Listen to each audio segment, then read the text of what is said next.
الشيطان الرجيم.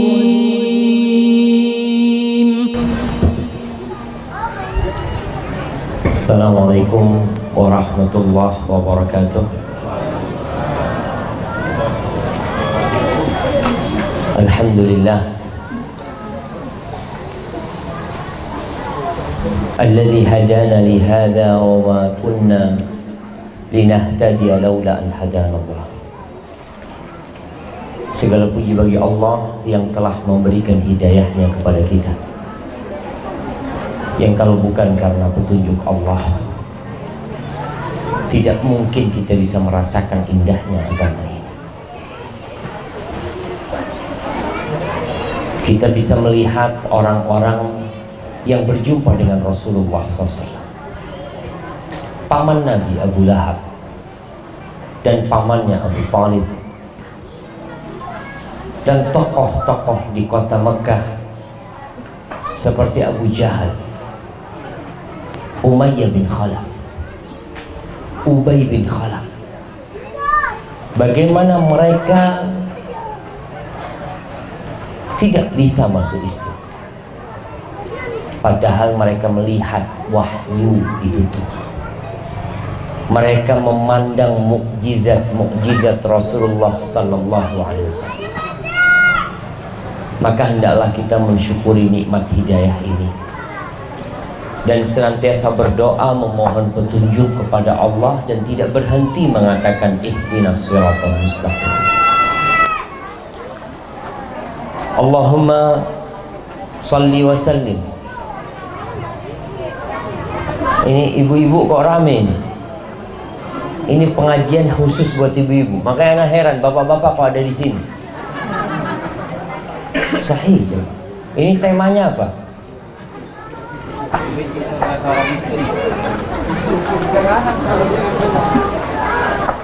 Pintu surga seorang istri. Bapak-bapak istri apa suami? Ana juga heran. Tapi ya wallahu a'lam. Mungkin bapak-bapak kepingin mendengar supaya nanti di rumah bisa menjelaskan kembali kepada istri, untuk lebih menguatkan apa yang disampaikan Ustaz. Allahumma salli wa sallim ala sayyidina Muhammadin wa ala alihi wa ashabihi ajma'in. Amma ba'd. Jamaah rahimakumullah, semua berharap masuk surga, dan ternyata Rasulullah sallallahu alaihi wasallam mengatakan kullu ummati yadkhulul jannah, semua umatku masuk surga. Sebuah garansi bagi umat Nabi Muhammad alaihi salatu wasalam, kullu ummati yadkhulul jannah illa man aba, kecuali yang tidak mau masuk surga. Yang enggan masuk surga ya nggak masuk, tapi semuanya boleh masuk surga.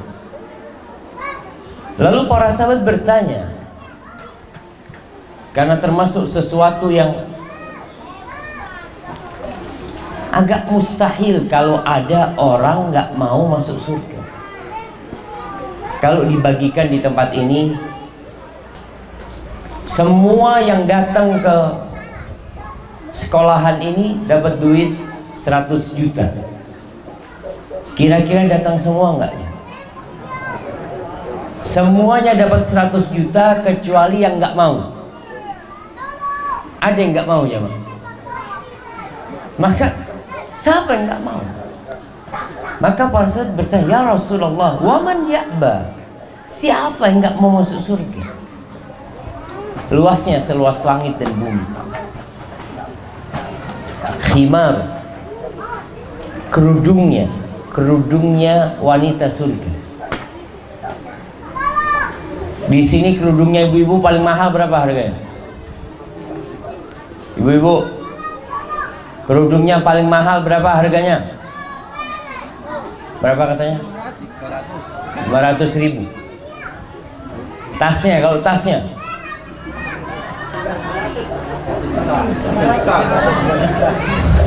Bapak-bapak pernah beliin tas buat istri paling mahal berapa? Anda kasih hadiah yang paling mahal 500.000. Ada yang di atasnya? Mana? Ada yang mana? Oh, ada Rami sendiri sini. Kenapa tuh? 500.000 paling mahal. Enggak ada yang lebih mahal dari itu ya, Bang. Sudah anak kasih lewatan tuh, Bapak. Masya Allah. 500. Kita bohong kita. Jemaah, kata Nabi alaihi salatu wassalam, khimaru mra'atin wala nasifuha, kerudungnya penghuni surga, satu penghuni surga punya kerudung itu khairun minad dunya wa ma fiha, harganya lebih baik dari kepi seisinya. Bukan kepi, Papua seisinya. Berapa seharga Papua seisinya? Kata Nabi alaihi salatu wassalam, lebih baik daripada dunia dan isinya. Itu baru kerudung. Maka para sahabat bertanya, siapa yang nggak mau masuk surga? Lahum ma yasha'una fiha waladaina mazid. Bagi mereka semua yang diinginkan oleh mereka, plus tambahan dari kami, kata Allah Azza wa Jalla. Ibnu Katsir menceritakan bagaimana nanti di surga orang-orang sedang kumpul, sedang duduk-duduk, mereka ngobrol, cerita sana sini sambil menikmatin indahnya surga. Tahu-tahu ada awan yang lewat. Lalu awan itu bertanya, "Madza tuhibbuna an numtirakum?" Awan itu bertanya, kalian kepingin hujan apa? Ibu-ibu kepingin hujan apa? Hujan apa? Tembok rumahnya dari emas. Tembok rumahnya dari emas. Pohon-pohon di surga, dahan dan rantingnya terbuat dari emas. Allahu Akbar. Ibu-ibu minta hujan apa? Bapak-bapak minta hujan apa? Sampai mereka mengatakan, amtirina kawa'iba atroba, turunkan hujan bidadari. Allahu Akbar. Gimana nangkepnya semua? Seperti itu. Semuanya masuk surga kecuali yang nggak mau masuk surga. Siapa yang nggak mau masuk surga? Kata Nabi alaihi salatu wassalam, man ata'ani dakhalal jannah wa man asani faqad aba. Barang siapa yang taat, patuh kepadaku, maka tuh orang dijamin masuk surga. Dan barang siapa yang durhaka kepadaku, bermaksiat kepadaku, maka dialah orang yang enggan masuk surga. Jadi semuanya masuk surga kecuali yang enggan masuk surga. Kalau secara lisan semua orang akan mengatakan saya ingin masuk surga. Lisan itu tidak bertulang, tapi raga kita yang bertulang kadangkala mendustakan ucapan lisan kita. Gimana kamu mau masuk surga? Sholat aja telat-telat. Kalau dikasih nasihat marah orang itu. Emangnya surga punya kamu? Bukan. Kamu kan ingin masuk surga. Pertanyaannya gimana mau masuk surga? Sholat telat-telat. Sedangkan orang yang telat sholatnya, kata Allah Azza wa Jal, fawailul lil musallin. Itu orang yang sholat tapi gak karu-karuan sholatnya, masuk neraka.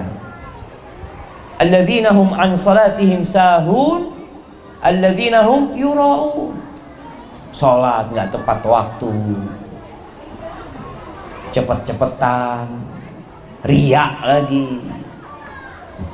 Baik, ahibati fillah, berkaitan dengan wanita, subhanallah. Pernah datang kepada Nabi alaihi salatu wassalam seorang wanita.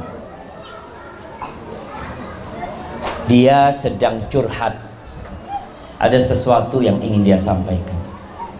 Selesai hajatnya, baru Rasulullah sallallahu alaihi wasallam bertanya. Ini termasuk adab dan etika. Kalau ada orang yang sedang konsultasi sama kita, ya dengarkan. Jangan malah kita yang tanya-tanya tentang dia, karena dia yang punya perlu sama kita, bukan kita. Setelah sahabat wanita ini menyelesaikan hajatnya, Rasulullah SAW bertanya kepada perempuan ini, "Adzatu zaujin anti?" Apakah kamu seorang wanita yang memiliki suami? Qalat na'am. Lalu perempuan ini mengatakan, iya. Kaifa anti lahu? Bagaimana sikapmu kepada suamimu?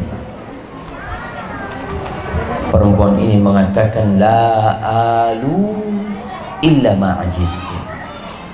Aku tidak pernah mensia-siakan suamiku kecuali dalam kondisi yang aku nggak mampu. Lalu Rasulullah SAW berpesan, unduri aina anti lahu fa innama huwa jannatuki aw naruki. Lihat bagaimana sikapmu kepada suamimu. Sesungguhnya suamimu itu adalah surgamu atau nerakamu. Jadi seorang wanita yang sudah menikah, surga dan nerakanya bukan lagi orang tuanya. Dan ini pesan buat kita para laki-laki. Kalau antum sudah menikahkan putri antum, antum jangan intervensi di rumah tangga menantu. Jangan. Kesian anak perempuan kita.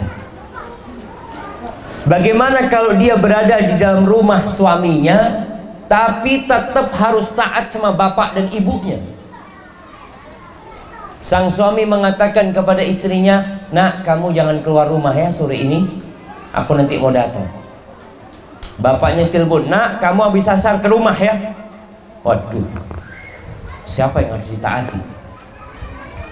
Kata suami, jangan keluar, suami mau datang. Kata bapak, kamu habis asar harus ke rumah. Siapa yang harus ditaati? Bapak apa suami? Kata bapak, kamu anak durhaka. Iya. Sejak kamu menikah, kamu sekarang mulai kurang ajar sama bapak. Dipanggil suruh datang, nggak mau datang. Kalau dia datang, dia durhaka sama suami. Kalau dia nggak datang, dia nggak durhaka sama bapak. Apa yang harus dia lakukan? Taat sama suami. Kalau bapak marah, kenapa kamu lebih taat sama suamimu daripada kepada ayah?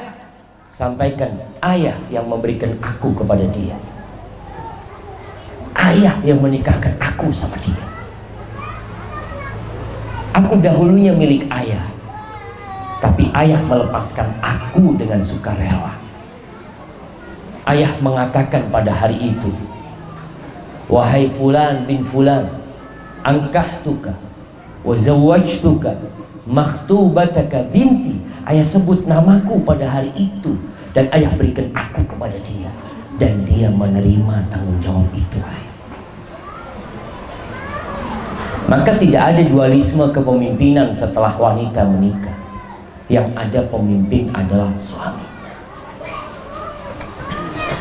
Oleh karena itu para orang tua jangan sembarangan menikahkan putrinya.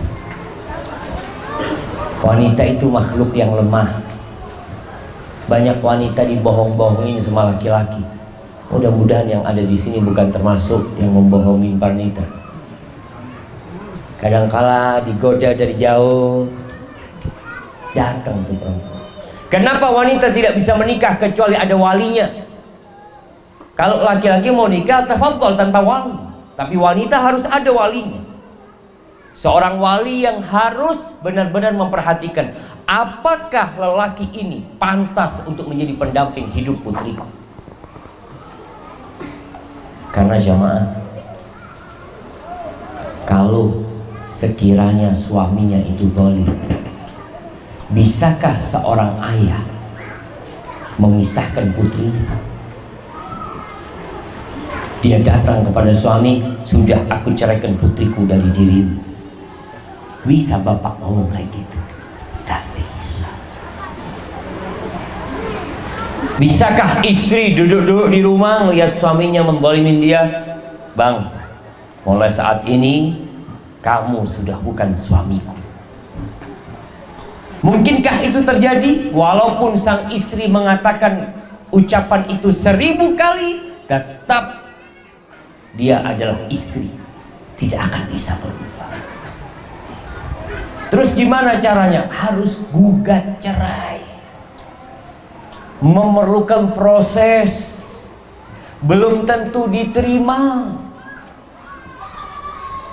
Maka para orang tua, coba kalau mau menikahkan putrinya, bermusyawarah dahulu. Datang seorang laki-laki kepada Hasan al-Basri rahimahullahu ta'ala. Dia bertanya, wahai Abu Sa'id, kepada siapa aku nikahkan putriku? Maka Hasan memberikan nasihat, la tuzawwij ibnataka illa min taqi. Janganlah engkau menikahkan putrimu kecuali kepada orang yang bertakwa. Kenapa orang yang bertakwa? In ahabbaha akramaha, wa in lam yuhibbaha lam yadribha. Orang yang bertakwa kepada Allah, kalau dia mencintai putrimu, dia akan menghormati putrimu. Tapi kalau dia tidak cinta kepada putrimu, dia tidak akan menzalimi putrimu, karena dia takut sama Allah Azza wa Jalla. Ahibati fillah, apakah antum pikir semua rumah tangga ini karena cinta?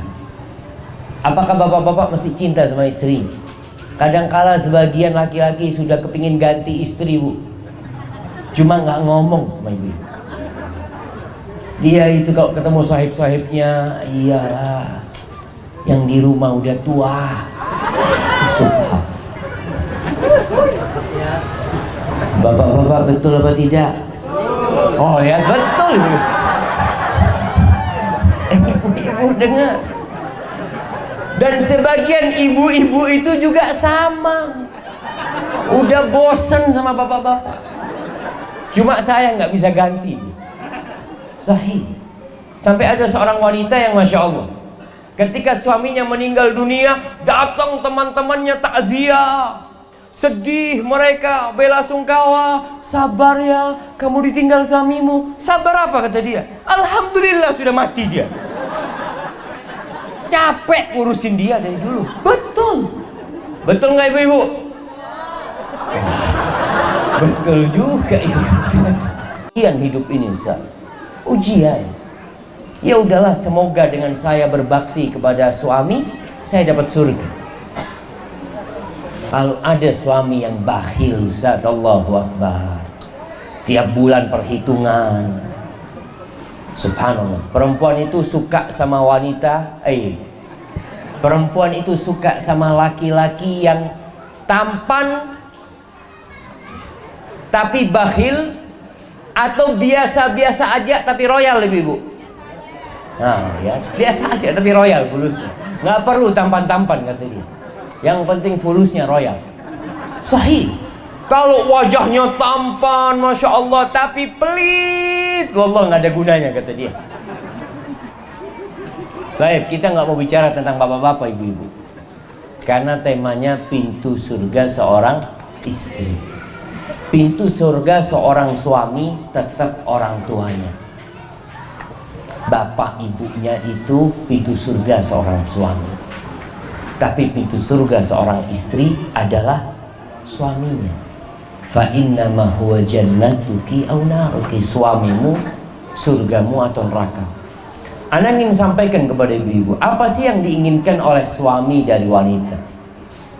Ada beberapa hal. Yang pertama yang diinginkan suami dari wanita adalah penghormatan. Konsekuensi dari penghormatan ini adalah ketaatan dan kepatuhan. Hormatin suaminya. Kenapa? Karena suami ini pemimpin. Bayangin ibu, seorang suami ketika dia mempersunting seorang wanita, tahu-tahu hidupnya lebih banyak bersama istrinya daripada sama orang tuanya.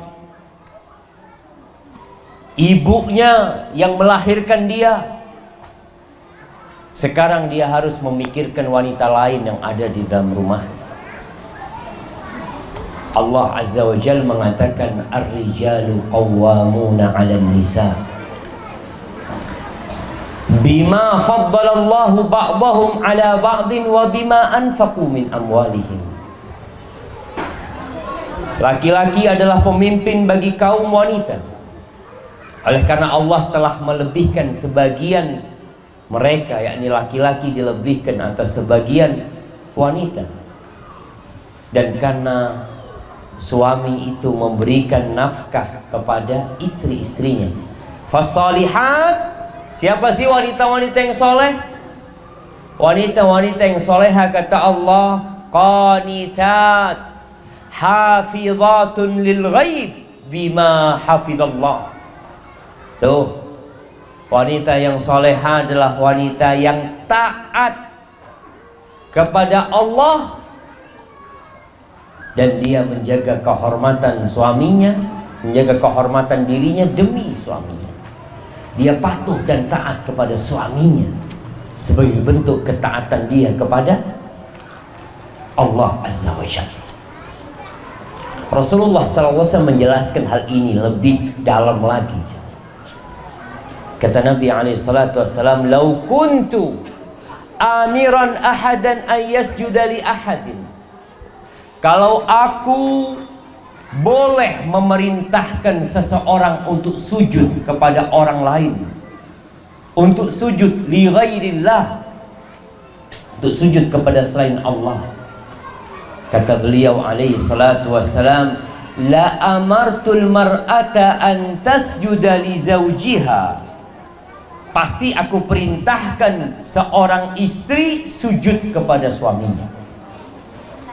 Kalau boleh, tapi nggak boleh. Nabi hanya ingin menjelaskan besarnya hak seorang suami. Walladzi nafsu Muhammadin biyadihi la tu'addil mar'atu haqqa rabbiha hatta tu'addiya haqqa zawjiha.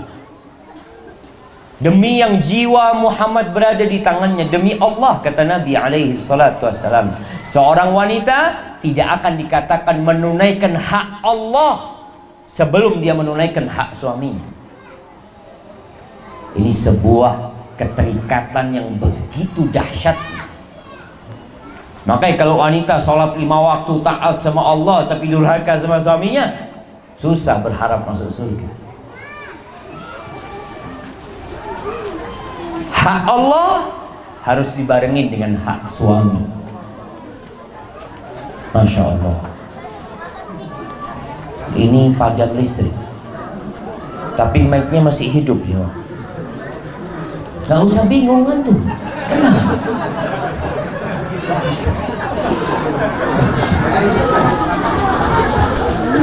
Kata Rasul sallallahu alaihi wasallam tentang hak Allah dan hak suami. Idza shallatil mar'atu khamsaha wa shamat syahraha wa ata'at zawjaha wa hafizat farjaha qila laha udkhulil jannah min ay abwabil jannati syi'ti. Apabila seorang wanita sholat yang 5 waktu, ini hak-haknya Allah. Wa shamat syahraha, puasa di bulan Ramadan, ini haknya Allah lagi. Wa ata'at zawja, ini haknya suami. Dia taat menghormati suami. Walaupun dia nggak suka sama suami, tapi dia tetap menghormati suami. Wa hafizat farjaha, dia jaga kehormatan dirinya. Qila laha, akan dikatakan kepada wanita ini, udkhulil jannah, silahkan engkau masuk surga dari pintu mana saja yang engkau sukai. Wallahi jamaah, anak kalau bayangkan hadis ini, betapa mudahnya wanita itu masuk surga dari semua pintu surga. Bapak-bapak nih yang ahli sholat masuk dari pintu sholat, yang ahli puasa masuk dari pintu puasa, yang ahli sodakoh masuk dari pintu sodakoh. Nih perempuan sholatnya cuma 5 waktu, puasanya cuma bulan Ramadan. Gara-gara taat dan patuh sama suaminya, menjaga kehormatan dirinya, dia boleh milih pintu surga yang 8. Allahu Akbar. Tapi ternyata memang berat bagi wanita untuk taat sama suaminya, menjaga kehormatan dirinya, satu perjuangan. Kemudian jamaah, termasuk penghormatan kepada suami adalah melayani keinginan suami, khususnya urusan ranjang. Betul nggak bapak-bapak? Bapak-bapak semangat urusan ranjang.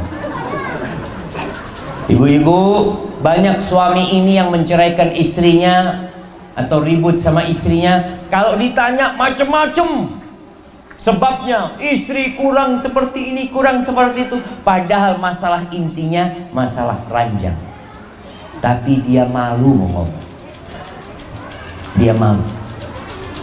Oleh karena itu Rasulullah SAW menekankan masalah ranjang. Jangan sampai seorang istri tidak melayani suaminya. Untuk hal ini, apa kata Nabi SAW? Idza da'ar rajulu imra'atah, apabila seorang lelaki memanggil istrinya, kemana dipanggil? Ila firashihi, ke ranjangnya. Ranjangnya, kasurnya. Para ulama menjelaskan bahwa suami itu punya ranjang sendiri. Bapak-bapak punya ranjang sendiri apa kumpul sama istri? Bapak-bapak kumpul sama istri, punya ranjang sendiri. Di masa itu mungkin rumahnya tidak besar, mereka tidak bisa memberikan ranjang. Kan ranjang itu ada yang buat 1 orang, ada yang buat 2 orang. Sekarang Masya Allah, 1 ranjang bisa buat 7 orang. Besar-besar. Di masa itu suami punya ranjang, nggak terlalu besar ranjangnya. Istri punya ranjang sendiri, karena istri kadang-kadang menyusui. Maka disinilah usahakan seorang istri kalau sedang menyusui anaknya, nyusui di ranjangnya dia. Setelah itu ke ranjangnya suami. Anaknya udah tidur, ya sudah pindah ke ranjangnya suami. Kalau seorang perempuan dipanggil oleh suaminya ke ranjangnya, fa'abat, lalu dia nggak mau, karena mungkin sedang capek atau ada alasan lain lah, malas, mungkin sedang sakit hati sama suami, nggak dikasih uang belanja yang cukup, fa'abat, fabata ghadban, lalu suaminya marah, emosi. Padahal salah satu tujuan pernikahan adalah menyalurkan keinginan ini, menjaga kehormatan diri. Karena tidak tersalurkan, marah suami. Malam itu dia marah, la'anathal malaikatu hatta tusbih. Maka malaikat akan melaknat perempuan ini sampai pagi. Sampai pagi perempuan itu dilaknat. Urusan apa? Urusan ranjang. Ada wanita-wanita yang memang sudah males, karena perempuan sama laki-laki berbeda. Allah mengatakan walaysa dzakaru kal untha. Laki-laki nggak sama perempuan. Perempuan itu ada masa menopause. Umur berapa perempuan menopause biasanya? 40, 45 mungkin, ada 50 ya. Ya macam-macam lah, tergantung hormon wanita tersebut. Tapi kalau laki-laki sampai 80 tahun ada yang menopause. Enggak. Seperti itu. Sehingga perempuan mau tidak mau dia hargai suaminya. Ketika suaminya menginginkan dirinya, tolong. Kalau dia katakan aduh nggak ada hasrat, udah Ustaz, ya udahlah. Tujuan melayani suami bukan untuk dirinya, tapi untuk Allah Azza wa Jalla, lillahi ta'ala. Karena seorang mendatangi pasangan hidupnya, kata Rasulullah SAW, wa fi bud'i ahadikum shadaqah. Dan mendatangi pasangan hidup itu dapat pahala sedekah. Jadi kalau seorang wanita dalam kondisi tidak berhasrat dan dia dipanggil oleh suaminya, insya Allah pahala sedekahnya besar. Ditanya sama, mau kemana? Mau sedekah sama suami. Nah, artinya dia berharap pahala, bukan lagi berharap kenikmatan. Ini yang akan menjaga rumah tangga. Bahkan Nabi SAW mengatakan, idza rajulu da'a zaujatahu li hajatihi falta'ti. Apabila seorang suami memanggil istrinya untuk memenuhi hajatnya, hendaklah perempuan itu datang. Wa in kanat 'alat tanur, walaupun perempuan itu sedang di depannya tungku. Dulu kalau masak pakai apa jemaah? Pakai tungku, pakai kayu. Kalau sekarang pakai kompor gas, dipanggil suami tinggal matiin. Tapi kalau ditungku, ya Allah, gosong ini masakan ini, panggil suami. Tapi kata Nabi SAW, tinggalkan sudah. Nanti suami marah, ini makannya kok gosong. Kan abang yang panggil tadi. Ini gosong gara-gara dipanggil abang tadi. Tapi istri melayani suami. Oh, kata suami, nggak apa-apa urusan gosong. Yang penting engkau tidak gosong. Subhanallah jemaah. Ini kata Nabi, wa in kanat 'alat tanur. Artinya dia benar-benar melayani suaminya untuk menghargai, menghormati suaminya dalam hal ini. Bahkan dalam hadis lainnya Rasulullah sallallahu alaihi wasallam mengatakan, wa in kanat 'ala qatab, walaupun perempuan itu sedang di atas pelana. Kadangkala perempuan sedang di atas onta, dia mungkin izin sama suaminya, bang, aku mau ke tempat orang tua ya. Oh ya, fadhal. Nanti insya Allah habis asar aku mau berangkat kemana. Habis asar suami pulang sholat asar, istri di atasnya onta. Kata suaminya, sini. Sini turun. Turun nggak? Wajib turun. Padahal naik onta itu capek ya, mau turunnya susah. Apalagi cuma di atas motor. Lagi naik motor, suaminya ngomong, dek sini, kata dia. Bang, sengaja sebentar, turun dari motor. Turun, layani suami. Subhanallah jemaah, ternyata ada sebuah rahasia yang sebagian orang mungkin lupa, atau wanita sebagian juga lupa. Kata Rasul sallallahu alaihi wasallam, innal mar'ata tukbilu fi surati syaitanin wa tudbiru fi surati syaitanin. Wanita itu datang dalam rupa setan dan pergi dalam rupa setan. Maksudnya apa? Dia selalu menggoda. Perempuan ini mau dilihat dari belakang, menggoda. Dilihat dari depan, menggoda. Makanya laki-laki diperintahkan untuk menundukkan pandangan. Dan Nabi SAW mengatakan, fa'idha absara ahadukum imra'atan, apabila seseorang di antara kalian melihat seorang wanita, falyati ahlah, maka hendaklah dia pulang ke keluarganya. Kalau antum di jalan melihat wanita, nggak sengaja tahu-tahu, kemudian antum berhasrat, kemana? Pulang, kata Nabi SAW. Datangin istrinya. Fa inna dzalika yaruddu ma fi nafsi, itu akan menyelesaikan hasrat yang ada di jiwanya. Dalam riwayat lain, Nabi SAW mengatakan, fa inna ma'aha mithal ladzi ma'aha, yang ada di perempuan yang dia lihat sama persis dengan yang ada di istrinya. Sama jemaah. Beda apa sama? Sama. Makanya kalau ibu-ibu ngelihat suaminya bukan jam kerja pulang, ada apa ini? Kok kayak kesetanan? Ya pantas memang. Ya sudah, bismillah sudah. Kunci pintu kamar, kalau anak masih ada anak titipin sama tetangga anaknya, ke rumah tetangga. Makanya harus baik sama tetangga. Jadi bisa titip anak sama tetangga. Gimana? Itu yang sudah menikah. Kalau yang nggak punya istri mau kemana? Ke masjid, sholat duha, masjid. Nah, itu dapat pahala, saudara.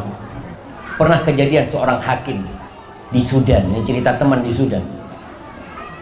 Lagi persidangan, didatangkan seorang wanita, dia sebagai saksi atau sebagai terdakwa, dia datang. Ketika hakim melihat kepada perempuan ini, subhanallah, sangat menakjubkan. Apa kata hakim tersebut? Skoros dulu, skoros. Pulang dia ke rumahnya. Padahal jarak rumahnya 20 kilo dari mahkamah itu. Pulang, selesai dari rumahnya, datang lagi, datangkan tuh perempuan. Udah biasa jemaah. Sahih. Kenapa disyariatkan nikah? Untuk itu salah satunya. Maka kita kalau tergoda dengan wanita, hendaklah pulang ke rumahnya. Selesai urusan. Dan para wanita di rumah, tolong suaminya dilayani. Ini termasuk bentuk penghormatan. Yang kedua, yang diinginkan suami kalau perempuan ingin masuk surga, penghargaan. Hargai suami. Bagaimana menghargai suami? Ya dengan berterima kasih kepada dia, melihat kepada kelebihannya dan tidak melihat kepada kekurangannya. Banyak wanita yang menghuni neraka gara-gara tidak menghargai suami. Kata Rasulullah sallallahu alaihi wasallam, uritun nar, ditampakkan kepada aku neraka, fa idza aktsaru ahlihan nisa, dan ternyata kebanyakan penghuni neraka itu perempuan. Maka ada yang bertanya, kenapa Rasulullah sallallahu alaihi wasallam yakfurna, mereka itu kufur. Ayakfurna billah, apakah mereka kafir kepada Allah? La. Yakfurnal ashir wa yakfurnal ihsan.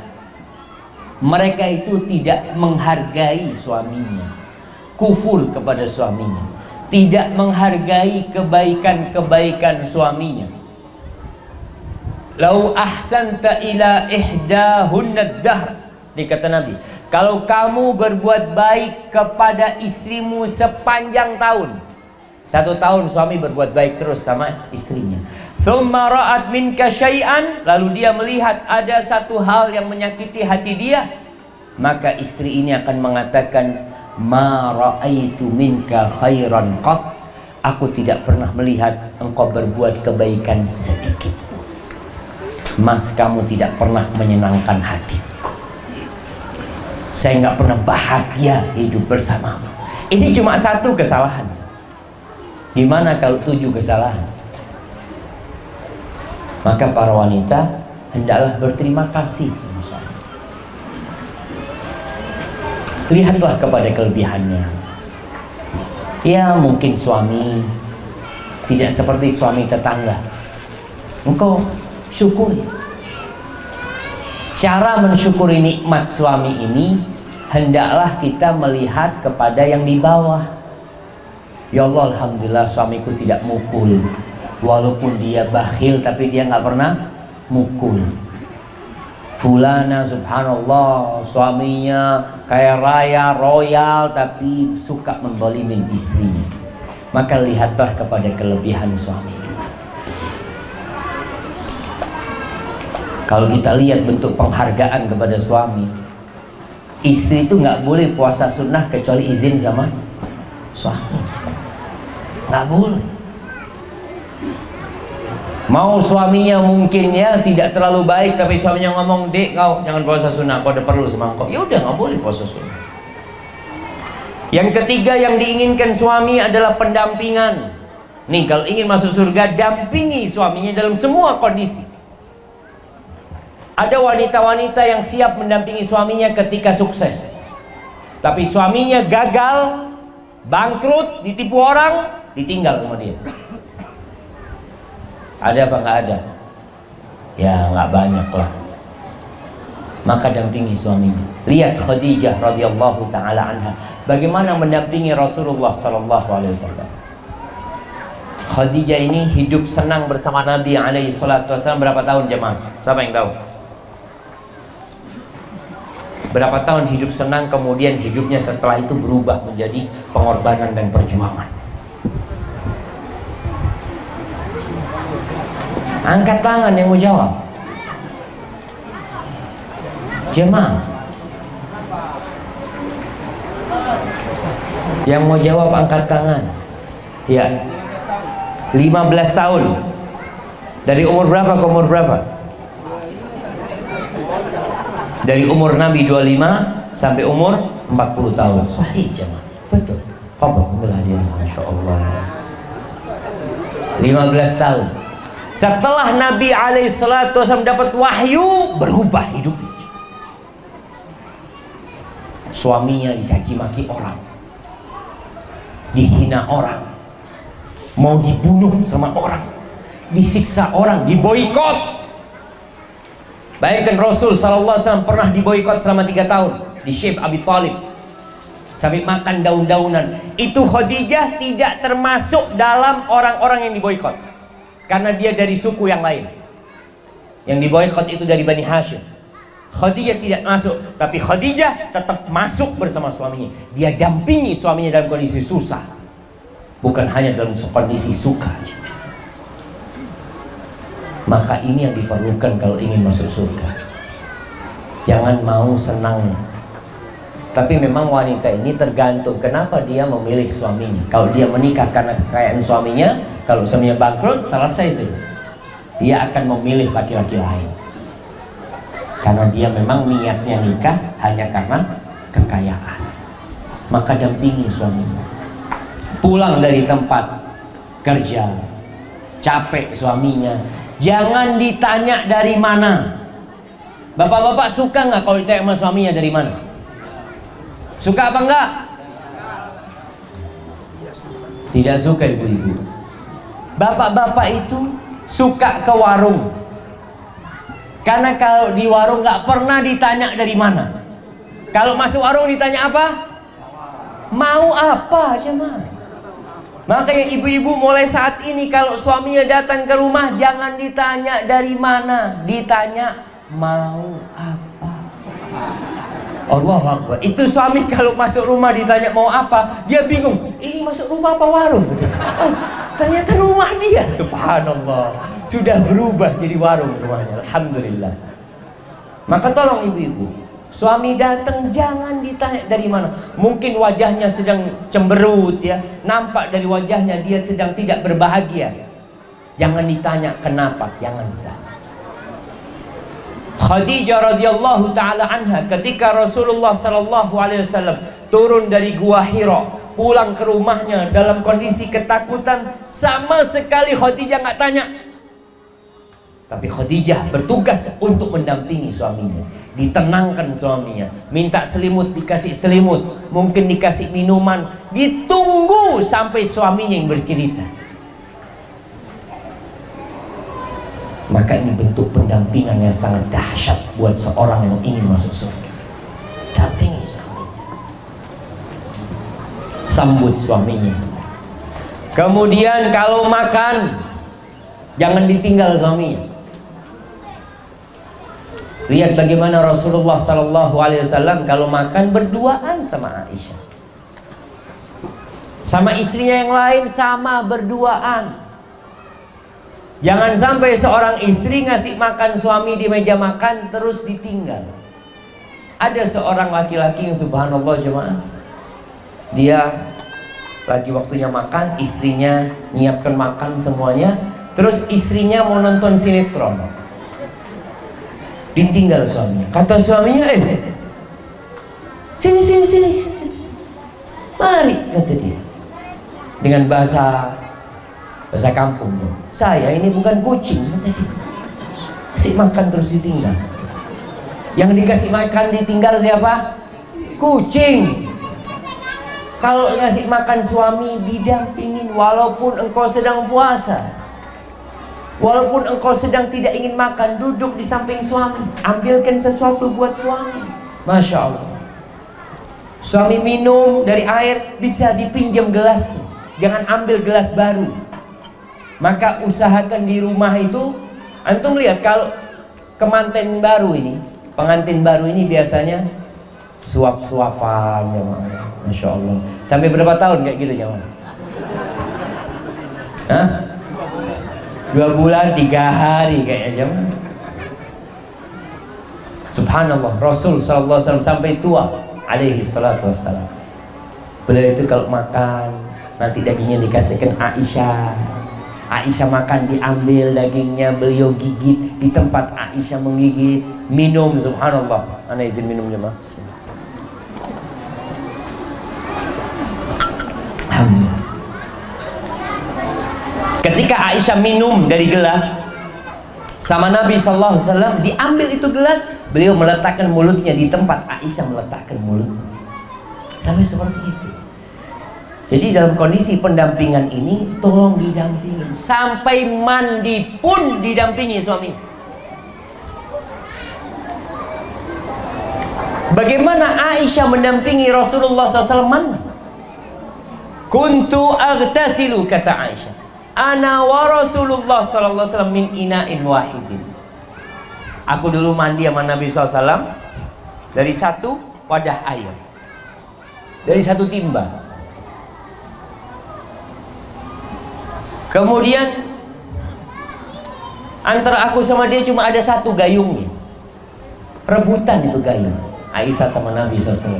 Dan aku mau dakli ya Rasulullah, sisakan airnya buat aku wahai Nabi SAW. Ini kapan orang mandi bareng suami istri, jamaah? Waktu baru. Sekarang ngantri kok mandi. Siapa dulu mandi? Ayo kamu dulu mandi. Subhanallah, hilang sudah pendampingan. Jadi seorang istri damping, bang aku gosokin pakai sabun, ya? Subhanallah. Seperti mandikan suami ini bayi besar. Kalau bayi kecil ya, anak-anak dimandiin sama ibunya pakai sabun, ya bapaknya nggak apa-apa dimandiin juga, karena sama-sama bayi. Wallahi sahih, Umar bin Khattab pernah mengatakan itu. Maka para ibu-ibu tolong ketahui tentang hal itu. Ya, hendaklah sang istri ini berhias untuk suaminya, menggunakan pakaian yang indah. Pakai itu lipstik kalau ada suaminya, pakai itu sido kalau ada suaminya. Banyak suami kalau melihat istrinya cantik bingung. Dia tanya, mau kemana? Betul ibu-ibu? Betul. Dirubah sekarang. Bersolek, berdandan, berhias itu untuk suami, bukan untuk suami tetangga. Sahih jemaah. Rasul SAW ketika ditanya, man khairun nisa, siapakah wanita yang terbaik? Allati idza nadarta ilaiha sarratka, yang kalau engkau memandang kepada dia menyejukkan hatimu. Itu wanita yang terbaik. Maka usahakan di rumah itu dipakai itu lipstik, dipakai baju-baju yang seksi, yang indah buat suaminya. Suami datang ke rumah, mau kemana kamu? Nyambut engkau, bang. Masya Allah. Wallahi ini sesuatu yang hilang dari rumah tangga. Aisyah radhiyallahu ta'ala anha, demi berhias buat suaminya, kadang-kala dia pinjem kalungnya kakaknya Asma, pinjem dia jangan. Karena dia tahu suaminya bukan orang kaya. Dia tahu Rasulullah SAW tidak punya. Dia tahu kakaknya Asma punya kalung, ya. Dia pinjem untuk berhias untuk suaminya. Maka tolong istri seperti itu, pinjem kalungnya tetangga. Kita ini harus baik sama tetangga aja, mah. Tadi kita bicara anak bisa titipin tetangga, pinjem kalungnya tetangga, pinjem nggak apa-apa. Paling nggak suami nanti malu kan, kok pakai kalung bagus banget, Ya pinjem lah bang, abang nggak beliin bang, insya Allah. Mungkin itu sebagai pintu suami belikan kalung, nggak apa-apa. Artinya pinjam untuk berhias kepada suami. Silahkan istri mau pakai sido warna hijau, lipstik warna hijau, pakai baju warna hijau lagi, masya Allah, sampai kayak lumut dia jemaah. Tapi nggak apa-apa. Arti kasih sesuatu yang menarik buat suami. Hari ini temanya di rumah semua hijau, besok ungu. Sampai suami buka makanan ada terong ungu, masya Allah, semua jadi ungu. Itu sesuatu yang menarik. Jadi suami nggak bosan di rumah. Ada buku jamaah, subhanallah, judulnya Satu Istri Empat Rasa. Masya Allah. Jadi istri pandai untuk bagaimana melayani suaminya. Besok apa itu penting. Kenapa? Karena godaan dan fitnah wanita di luar itu dahsyat sekali. Kalau sang istri tidak berusaha untuk melakukan sesuatu yang menarik buat suaminya, suami akan tertarik di luar. Tapi kalau dia sudah menundukkan pandangan, cukup di rumahku ada surgaku, selesai. Karena istrinya pandai. Jangan sampai suami masuk rumah, buka pintu rumah, tahu-tahu yang tercium ikan asin. Suami langsung masuk. Astagfirullahaladzim. Itu masalah.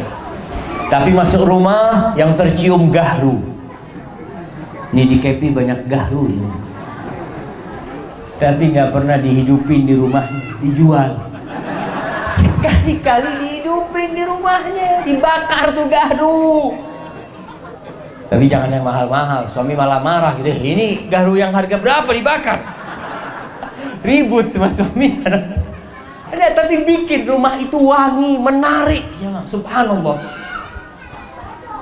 Antum lihat, kita kalau masuk ke Masjidil Haram, kemudian dari Masjidil Haram, yang mungkin yang berangkat umrah atau haji, masuk ke Burj Zamzam, ke Zamzam Tower. Itu dari jarak berapa meter, aroma wanginya jamaah, ya Allah. Karena banyaknya toko parfum di sana. Maka bikin rumah sebelum suami datang, parfum sudah dihidupi, masak udah selesai, nggak ada lagi aroma yang tidak nyaman. Ada perempuan-perempuan yang masya Allah, kalau suaminya datang nggak ada, bau ikan sudah nggak ada, tapi rambutnya ada yang di roll itu jemaah, rambut di roll, kemudian pakai bedak putih-putih, ada yang dipakai pipinya pakai timun, pakai bengkoang. Itu suami datang, astagfirullah, ini istrinya siapa ini? Nggak ada lagi seperti itu. Pakaian, ya beli, suami juga perlu lah. Ini para suami, belikan istri pakaian yang indah. Jangan hanya pakaian yang sesuai dengan keinginan istri, tapi pakaian yang sesuai dengan keinginan suami. Istri paling senang pakai baju apa? Daster. Nggak tahu di Kepi ini sama pakai daster. Daster yang bolong-bolong tuh. Waduh, sukanya dia itu zaman. Maka jangan lagi, hormati suaminya dengan cara tadi, ya memberikan pelayanan yang indah, ya aromanya wangi selalu dia jamaah. Barakallahu fiik. Kemudian yang kelima, suara yang indah. Jangan suka teriak-teriak.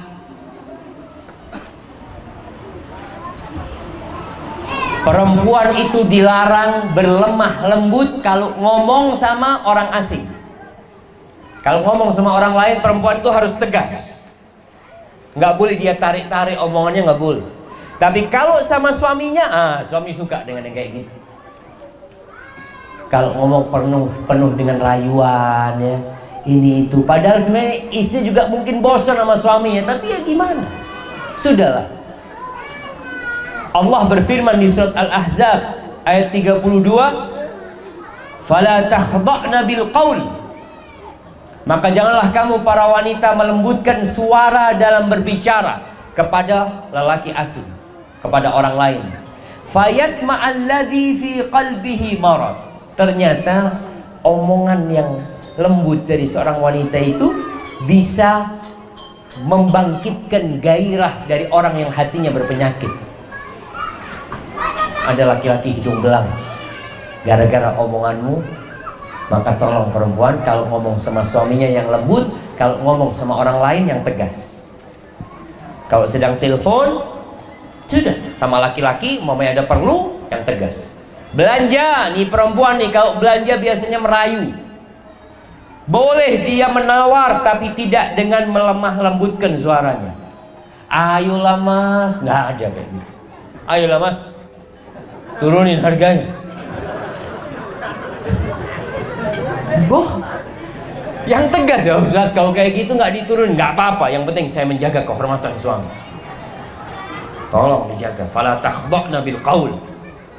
Kalau sama suami, merayu suami. Telepon sama suaminya, bang, abang kok nggak pulang sih bang? Dingin banget nih malam bang. Masya Allah.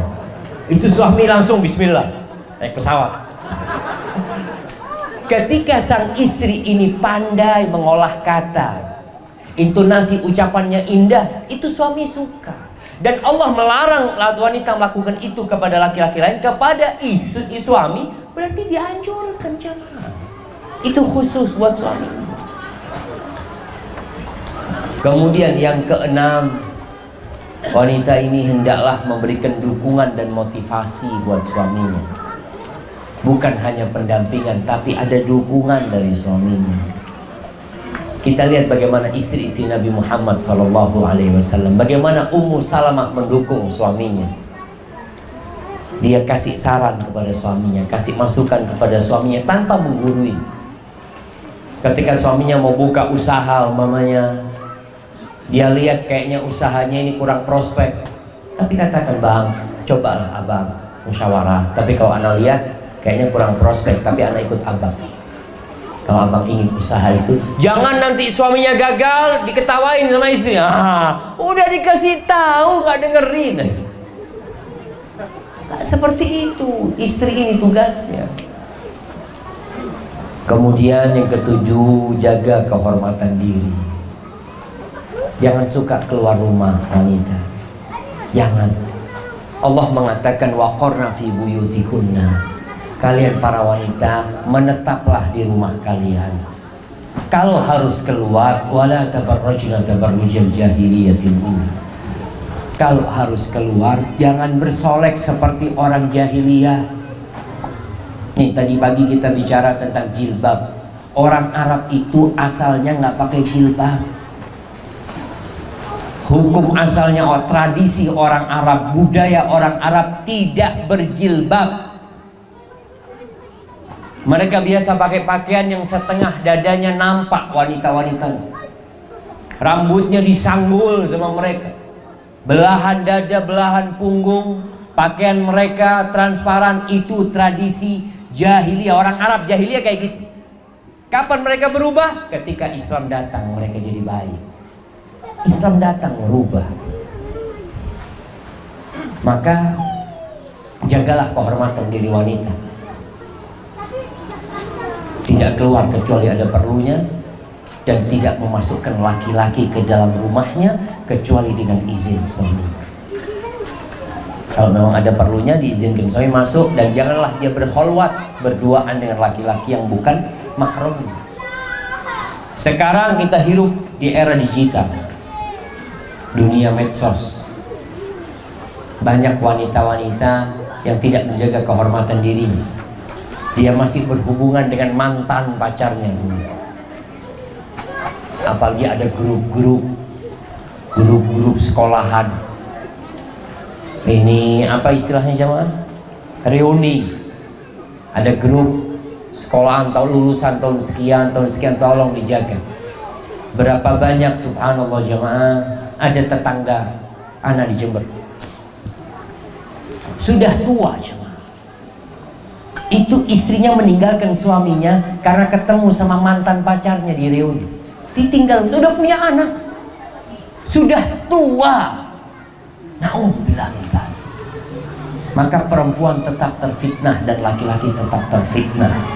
Maka tolong dijaga, jaga kehormatan diri dengan tidak berhubungan kecuali ketika ada perlunya. Grup-grup yang cuma isinya bergurau macam-macam yang tidak berguna, tinggalkan.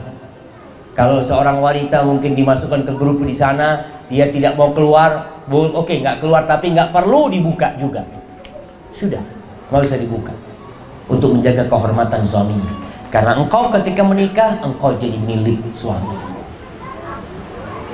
Seorang wanita tatkala merasa tidak dipuaskan oleh suaminya, dia punya hak untuk gugat cerai, tapi tidak ada hak untuk berkhianat.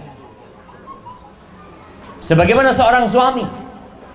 Seorang suami ketika tidak puas dengan istrinya, dia punya hak untuk nikah lagi, tapi tidak punya hak untuk berzina.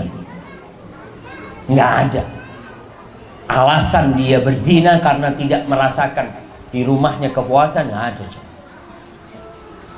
Maka tolong dijaga. Masya Allah, 5 menit lagi. Barakallahu fikum. Kemudian yang ke-8, ya, buat para wanita, kalau ingin masuk surga, jaga amanah yang ditinggal suami, yaitu anak-anak dan urusan rumah. Rasulullah SAW mengatakan, khairu nisa'in rakibnan ibil, sebaik-baiknya wanita penunggang unta, salihu nisa'i Quraisy, adalah wanita yang baik dari kalangan Quraisy. Di mana sifat mereka? Ahnahu ala waladin fi sighari. Mereka adalah wanita-wanita yang sangat pengasih terhadap anaknya tatkala kecil. Wa ar'ahu ala zaujin fi dhati yadi, dan sangat menjaga dengan apa yang dimiliki suaminya. Maka hendaklah perempuan ini fokus didik anak suami, bukan fokus dengan kegiatan-kegiatan sesama sohib-sohibnya. Perempuan punya kegiatan, yang ada kegiatan arisan, kegiatan kumpulan ini, kumpulan itu, macam-macam. Silahkan selama perkumpulan itu halal, tapi jangan sampai menelantarkan kewajiban dia mendidik anak-anak suami. Tolong dijaga anak-anak suami, tanggung jawab dia. Tadi Anda sebutkan bagaimana Imam Syafi'i, bapaknya meninggal dunia, tapi sang istri yang solehah, dia memilih untuk tidak menikah lagi. Dia memilih untuk mendidik anak-anak. Kalau seorang wanita ditinggal mati suaminya kemudian ingin menikah kembali, tolong dijaga amanah tinggalan suami. Jangan sampai kemudian dia tidak peduli sama anak-anaknya lagi, kalau ingin masuk surga. Kemudian yang ke-9, cinta. Suami juga minta cinta. Kalau istri udah gak cinta sama suaminya, tolong jangan bilang. Suami gak cinta sama istrinya, jangan bilang. Istri tidak suka sama suaminya, jangan bilang. Pernah ada di kota Mekah, kota Madinah apa? Ada seorang laki-laki yang namanya Ibn Abi Azra. Dia dikenal perempuan selalu gugat cerai sama dia, sampai nama dia buruk. Suatu hari dia pulang dari masjid, dia ngajak sahibnya dia, Abdullah bin Arqam, dibawa ke rumahnya. Ayo ke rumah. Setelah sampai rumahnya, Ibn Abi Azra mengatakan kepada istrinya, aku minta dengan nama Allah, kamu jujur. Kamu benci sama aku enggak? Istri, udahlah ngomong yang lain, gak usah ngomong itu. Aku minta sama Allah, kamu jujur, kamu cinta sama aku enggak? Kata istrinya, ya kalau engkau ngomong kayak gitu, enggak, aku gak suka sama kamu. Kata, kayak gini nih istriku. Yuk, akhirnya berangkat ke Umar bin Khattab. Sampai tempatnya Umar bin Khattab, dia cerita. Ya sudah, kata Umar bin Khattab, panggil istrimu. Dipanggil istrimu. Istrinya datang. Apakah engkau yang jujur mengatakan gak suka sama suamimu? Iya, Amirul Mukminin. Dia tuh maksa minta kepadaku dengan nama Allah. Apa boleh aku berbohong? Kata Umar bin Khattab, iya, gak apa-apa engkau bohong. Fa inna aqallal buyut allati tubna 'alal hub. Kata Umar bin Khattab, sedikit rumah tangga yang dibangun di atas cinta itu sedikit. Fa innan nas yata'amaluna bil islami wal ihsan. Pergaulan yang terjadi dalam rumah tangga ini kebanyakan itu berasaskan Islam dan ihsan. Karena kita diperintahkan, kita orang Islam suruh berbuat baik. Ya itulah yang menjadi landasan bergaul di rumah, bukan cinta. Sedikit yang dibangun di atas cinta. Itu kata Umar bin Khattab radhiyallahu anhu. Banyak rumah yang bertahan itu bukan karena cinta, kadang-kadang karena kesian. Istri kesian sama suami, suami kesian sama istri. Tapi kalau ditanya, kamu cinta nggak sama aku? Mas, kalau kau belah dadaku, namamu akan terukir di sana. Padahal terukir nggak disukai, cuma dia bilang terukir di sana. Nggak apa-apa. Itu bohong yang diperbolehkan, salah satunya bohong dalam urusan rumah tangga. Maka tolong istri, kalau ditanya sama suaminya cinta atau tidak, paling tidak dia ungkapkan. Nabi SAW suka mengungkapkan cinta. Ketika beliau ditanya SAW, siapakah wanita yang paling kau cintai, atau siapakah orang yang paling kau cintai? Aisyah, nggak malu. Maka antum pun nggak apa-apa mengungkapkan cinta tersebut, dan istri pun sama. Hada wallahu a'lam bishawab. Itu yang bisa Anda sampaikan. Kita masuk ke sesi tanya jawab.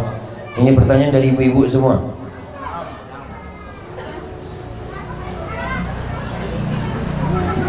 Pak Ustadz, bagaimana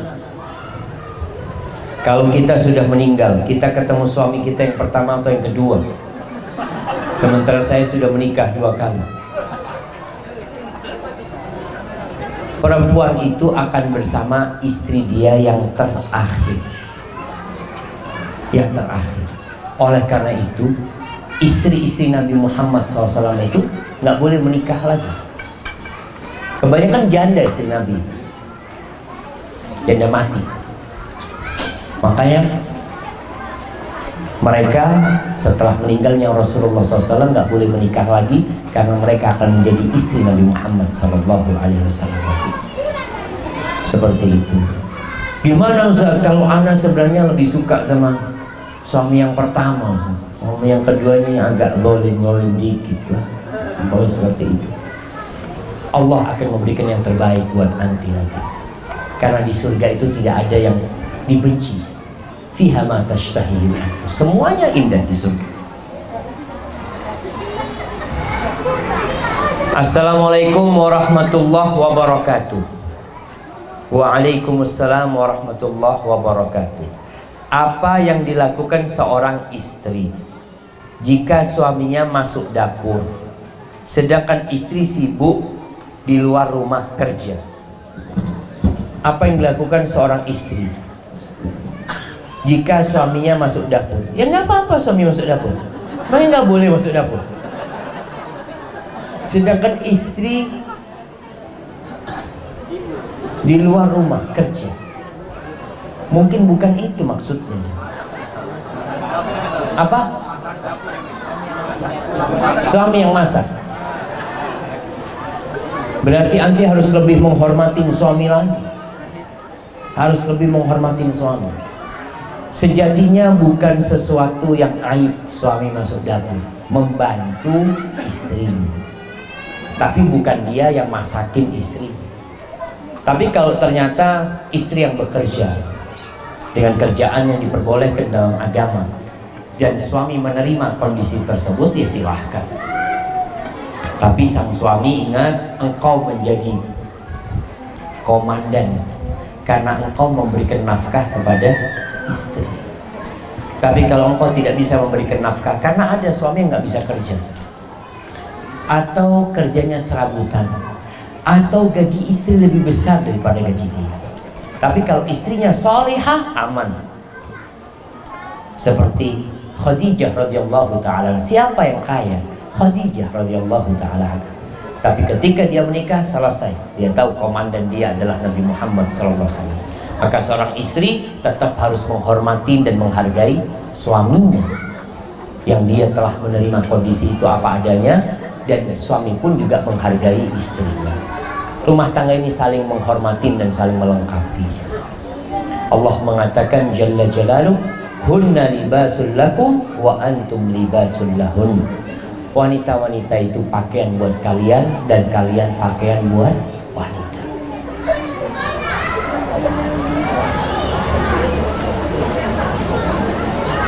Pak Ustadz mau nanya, apa ciri-ciri seorang istri calon penghuni surga?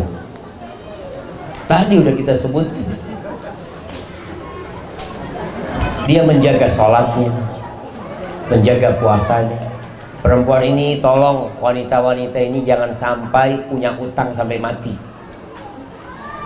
Suami tolong ingatkan istrinya. Wanita-wanita yang tidak punya puasa sunnah, biasanya utang Ramadannya tidak terbayar karena dia nggak punya puasa sunnah. Yang wajib aja berat dia lakukan. Tapi kalau wanita ini menjaga puasa Senin Kamis, insya Allah utangnya lunas. Wanita yang sholat 5 waktu, jangan ditunda-tunda sholatnya. Puasa di bulan Ramadan, dibayar utangnya, taat sama suaminya, jaga kehormatan dirinya, maka insya Allah dia akan masuk surga. Bagaimana agar kita tidak berat menjalankan sholat 5 waktu? Jadikan sholat itu kebutuhan kita, bukan kewajiban. Ada orang yang ibadahnya kebiasaan, dan ada orang juga yang kebiasaannya ibadah. Ada orang makan ibadah, jalan ibadah, tidurnya pun ibadah, karena dia niatkan semuanya lillahi ta'ala. Ada orang yang ibadahnya kebiasaan. Kenapa kamu sholat? Ya saya dari dulu sholat. Kenapa kalau Ramadan puasa? Ya memang seperti ini budaya kita kalau Ramadan puasa. Itu ibadahnya kebiasaan. Jangan sampai ibadah kita jadi kebiasaan, tapi jadikan kebiasaan kita ibadah malah. Sehingga gak akan berat jemaah sholat.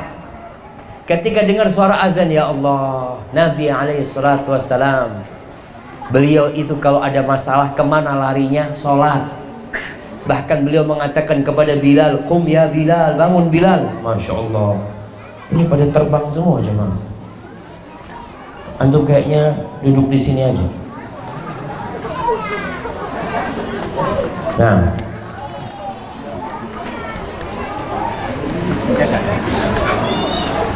baik jemaah. Wahai Bilal, bangun Bilal, bangkit Bilal, bikin kami istirahat dengan sholat. Jadikan sholat ini tempat istirahat. Jadi gak akan berat. Seperti orang yang sedang perjalanan jauh, kalau ketemu rest area, dia seneng sekali. Mampir dia, Allahu Akbar. Seperti itu sholat kita. Dalam sehari cuma 5 waktu. Dan kalau sudah kita cinta sama sholat kita, tahu dengan bacaan yang kita baca, memaknai berdiri kita, rukuk kita, sujud kita, maka insya Allah semuanya jadi indah. Hada wallahu a'lam. Bagaimana solusi seorang istri kalau merasa berdosa kepada suaminya, sedang suaminya sudah almarhum, sudah meninggal dunia, untuk menebus segala rasa bersalahnya seorang istri? Ia doakan suaminya. Kenapa Nabi SAW ketika menyebutkan amalan manusia yang tidak terputus, anak soleh yang mendoakan, bukan istri soleha yang mendoakan, anak soleh yang mendoakan. Kalau anak ini tidak akan pernah berubah bapaknya, ibunya tidak akan pernah berubah. Tapi kalau istri, suaminya bisa berganti. Dia bisa ganti suami, suaminya mati selesai, dia lupa sama suaminya yang dahulu. Maka tolong seorang istri, gak apa-apa. Artinya engkau ingin nikah lagi gak masalah. Tapi kalau engkau merasa bersalah dan engkau ingin bersama suamimu di surga, jangan nikah lagi. Engkau doakan suamimu, jaga anak-anaknya, berbuat baik selalu, insya Allah itu akan menembus dosa-dosa dan kesalahan. Ustaz, apa sih doanya supaya anak bisa semakin nurut sama orang tua? Nah, banyak baca doa. Salah satu Doanya adalah Rabbana hablana min azwajina wa dzurriyyatina qurrata a'yun waj'alna lil muttaqina imama. Yang ada di surat Al-Furqan ayat 70 mungkin ya. Baca doanya. Baca doa Rabbi habli minas shalihin. Tapi jemaah, kita harus sadar. Ada seorang sahabat atau tabi'in, dia suka marah sama pembantunya. Pembantunya ini nggak nurut. Dia suka marah sama pembantunya. Kalau marah sama pembantunya, apa kata majikannya ini? Ma asbahaka bisayyidika. Betapa miripnya engkau dengan tuanmu. Dia ingin mengatakan, aku ini juga nggak taat sama Allah. Aku kurang patuh sama Allah. Pantas kalau punya pembantu nggak patuh, nggak taat. Jadi orang tua yang merasa anaknya nggak patuh dan taat, coba lihat, mungkin engkau juga nggak taat dan patuh sama Allah. Melihat anaknya disuruh-suruh, menunda-nunda waktu, mungkin engkau juga suka menunda-nunda waktu sholat. Akhirnya anakmu sama nggak patuh sama Allah. Jadi orang tua yang ingin anaknya patuh dan taat, tolong dia dulu patuh dan taat sama Allah Azza wa Jalla. Insya Allah itu membuka peluang anaknya untuk taat dan patuh. Bagaimana hukumnya jika seorang istri marah kepada suami karena sholatnya bolong-bolong? Marah boleh, marah karena Allah Azza wa Jalla. Tapi ada caranya. Yang pertama, anti harus tanya, kok bisa anti memilih suami yang sholatnya bolong-bolong? Sebagai istri, engkau melakukan kesalahan dalam hidup ini, memilih suami yang sholatnya bolong-bolong. Maka kepada suami yang sholatnya bolong-bolong, istri hendaklah memberi nasihat, bukan marah. Dia marah karena Allah, tapi caranya dengan memberikan nasihat kepada suami. Duduk sama suami, cari waktu yang tepat, karena tetap suami adalah pemimpin. Kalau kita punya pemimpin yang sholatnya bolong-bolong, kira-kira pantas nggak anak buah mengatakan, bos, sini bos, duduk sini bos, saya lihat bapak ini sholatnya bolong-bolong, masya Allah, padahal dia cleaning service, masih nasihat bos. Ya caranya, ada caranya. Tetap kita diperintahkan watawasau bil haq, watawasau bis sabr. Suaminya habis makan malam ya, sambil dipijit suaminya, kakinya dikasih minyak, dipijetin, bang, kalau boleh aku mau minta sesuatu sama abang. Di situ ngomong sama suaminya, abang sholat lah bang, apa sih yang mau kita bawa kalau mati? Abang begitu taat dengan bos sama perusahaan, kerja dari pagi sampai sore. Masa sama Allah yang ngasih kita segala-galanya kita nggak memberikan hak Allah Azza wa Jalla? Jadi caranya yang indah ketika ngomong sama suami. Barakallahu. Bagaimana hukumnya dan aturannya secara Islam? Melakukan hubungan suami istri pada saat istri haid atau nifas atau sakit, apakah bisa menolak dengan ajakan suami dengan lembut? Nah, kalau dalam kondisi haid dan nifas, maka sang istri silahkan tetap melayani suaminya. Kalau alasannya cuma haid dan nifas, tapi tidak boleh di tempatnya anak. Rasulullah SAW kalau hendak menghubungi Aisyah dalam kondisi haid, dulu Aisyah disuruh pakai sarung. Maka Nabi SAW menjauhi tempatnya anak, itu aja. Jadi yang lainnya masih diperbolehkan. Istri masih diperbolehkan untuk memuaskan suaminya, tapi tidak di tempatnya anak. Itu. Kalau sang istri capek, lelah, maka hendaklah dia boleh menolak dengan cara yang baik. Tapi kalau dia masih mampu, bismillah. Dia capek, lelah, ya Allah, atau dia sakit, merasa dia sakit, mudah-mudahan ini jadi obat. Dan insya Allah jadi obat. Ada suami yang pengertian, ada suami yang tidak pengertian. Maka jangan sampai kondisi rumah gara-gara menolak jadi ribut. Tapi kalau benar-benar istri sedang sakit parah, ya minta maaf sama suami. Barakallahu.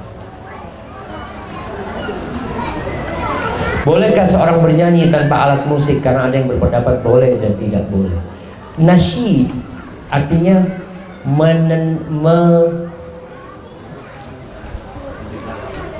bersenandung, jemaah.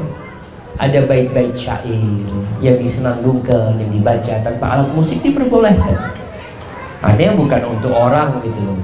Istri bukan untuk orang mau menyenandungkan itu, tapi untuk suaminya diperbolehkan hal itu. Kemudian nasyid sendiri memang selama tidak berlebih-lebihan diperbolehkan orang untuk menyenandungkan. Hada wallahu a'lam. Mengapa di saat sholat wanita muslimah yang memakai cadar melepas cadarnya? Na'am jemaah. Karena memang ketika dia sholat, dia itu menghadap Allah Azza wa Jalla. Dia tutupin semua auratnya kecuali wajah dan tangannya. Namun ketika sholat ada lelaki yang memandang, di situ dia diperbolehkan untuk memakai cadar. Jadi kalau cadar itu gunanya supaya tidak dilihat oleh laki-laki. Ketika anti sholat, nggak ada yang melihat anti. Anti sholat di rumah, masa mau pakai cadar sholat di rumah? Allahu Akbar. Itu suami ngelihat istri pakai cadar nih. Sholat model apa lagi? Dan kita tahu memang ada khilaf di antara para ulama, apakah wajah wanita itu aurat atau tidak yang harus ditutup maksudnya. Hadza wallahu a'lam.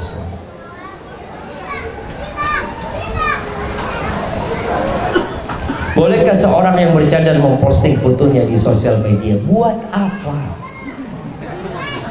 Min husni islamil mar'i tarkuhu ma la ya'ni. Termasuk kesempurnaan Islam seseorang itu meninggalkan sesuatu yang gak berguna buat dia. Jangan saudara. Jadi fitnah wanita itu ketika dia memposting wajahnya, walaupun dia pakai cadar ya, kemudian dengan matanya yang memandang, enggak Ustaz, ana tidak hendak menfitnah laki-laki Ustaz. Tapi untuk apa tujuannya? Maka ingat Allah mengatakan waqarna fi buyutikunna, tinggallah di rumah kalian.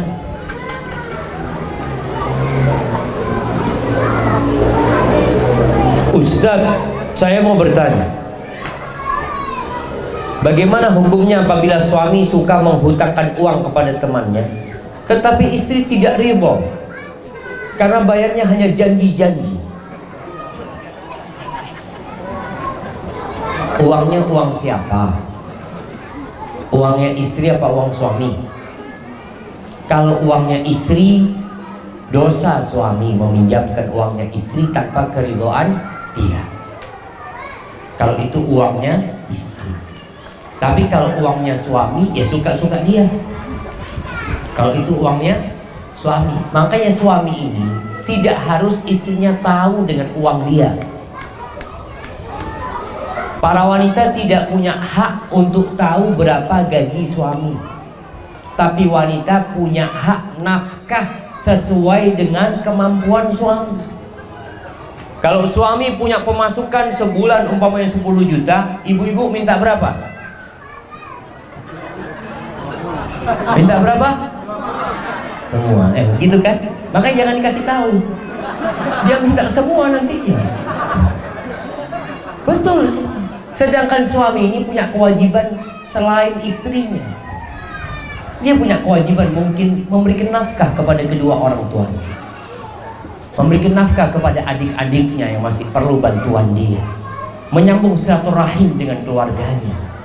Mungkin dia mau bersedekah, mau dia berwakaf. Kalau semuanya harus tahu istri, maka kapan dia bisa membantu kedua orang tuanya? Sedangkan istri kalau tahu suami suka ngasih orang tuanya, walaupun dia wanita soleha, kadang-kala ada perasaan gak enak. Maka lebih baik istri gak usah tahu. Tadi antum mau minjemin uang kepada teman, silahkan pinjemin, utangin temannya, paman, tanpa istri tahu. Tapi kalau istri yang pegang duit, mau gak mau tahu. Maka usahakan antum kasih istri sesuai kemampuan antum. Ini uang belanja, sisanya silahkanlah untuk beli apa ini itu. Mungkin suami juga ngasih duit istri untuk dia membantu orang tuanya, silahkan. Tapi istri nggak harus tahu berapa uang antum. Ada laki-laki yang pintar juga. Ketika fulusnya dikit, semuanya dikasihkan istri. Dek, tolong dicukupkan. Ini gaji saya. Ketika gajinya mulai besar, nggak lagi, dek ini sudah duit buat kamu, cukupin. Bang, nggak semua gaji, nggak lah. Ini buat kamu. Memang seharusnya suami itu memberikan kepada istri sesuai kemampuan apa sesuai dengan kebutuhan. Sesuai kemampuan apa kebutuhan? Kebutuhan. Kemampuan. Bukan kebutuhan. Artinya kalau kebutuhan istri itu, umpamanya dia kebutuhannya sebulan itu hanya 2 juta. Tapi suami mampu memberi 4 juta, kasih 4 juta. Tapi kalau kemampuan suami itu hanya 2 juta, kebutuhan istri 4 juta, berapa suami kasih? Ya tetap 2 juta. Istri harus menerima kondisi tersebut. Ini fair jemaah. Kalau sesuai dengan kebutuhan berat. Sehingga suami kadangkala dia harus berhutang sama istri. Bang, kebutuhan kita ini makan sehari 200.000. Jadi sebulan berapa jemaah? 6 juta. Sedangkan gaji suami cuma 3 juta. Oke bang, nggak apa-apa bang, sisanya anak hitung hutang abang. Itu kalau sesuai kebutuhan. Tapi kalau suami mengatakan maaf di aku hanya punya 3 juta, cukup kan? Ya sudah, berarti pola makannya dirubah. Ngomong sama suami, iya kalau gitu mas, kita mulai saat ini lampu di rumah pakai lampu yang lebih kecil, nggak usah terang-terang, sesuai dengan uang yang ada. Kalau gitu mas, insya Allah besok kita sarapan tahu tempe.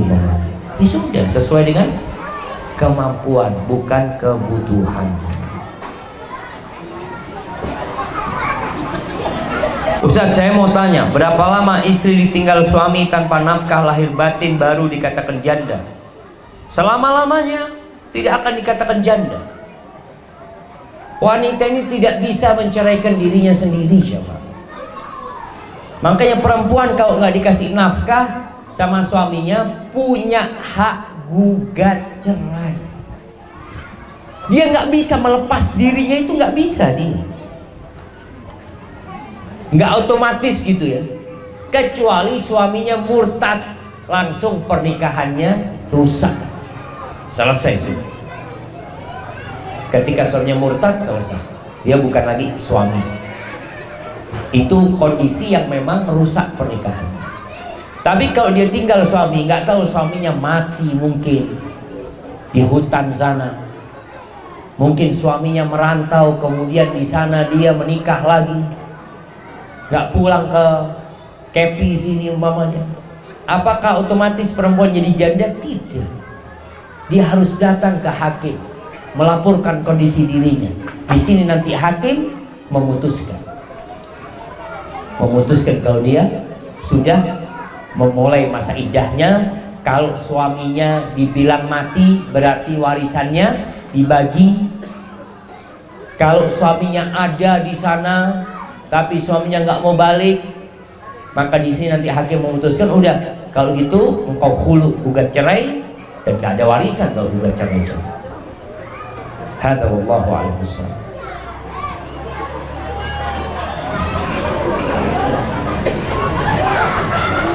Saya sebagai seorang istri ingin bertanya, apa hukumnya jika mengajak suami sholat berjamaah tapi malah nyuruh duluan aja, malah mau sholat sendiri? Suami suruh sholat ke masjid, tapi kalau nggak mau sholat ke masjid ya sholat di rumah lah.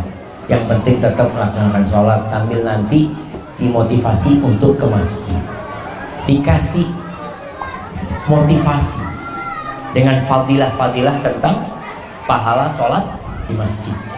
Itu insya Allah membuat suami akan sholat di masjid. Kalau suami memang mengatakan sudah kamu sholat duluan, ya sudah, istri sholat dulu ketika suaminya menyuruh seperti itu.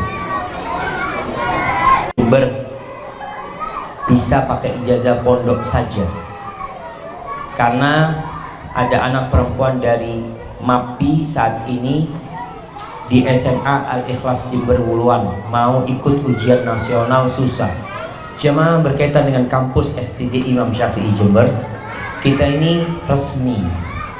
Jadi memang anak-anak yang mau kuliah harus punya ijazah SMA. Baik itu persamaan, tak apa-apa. Pokoknya harus ada ijazah SMA. Karena kalau tidak, dia tidak akan pernah bisa menjadi sarjana nantinya. Masya Allah, ini pertanyaan terakhir jemaah. Bagaimana sikap kita sebagai istri dan ibu jika melihat suami berbuat zalim atau kasar kepada anak-anaknya? Apakah cukup diam saja atau boleh melawan suami karena sikapnya? Syukran Ustaz.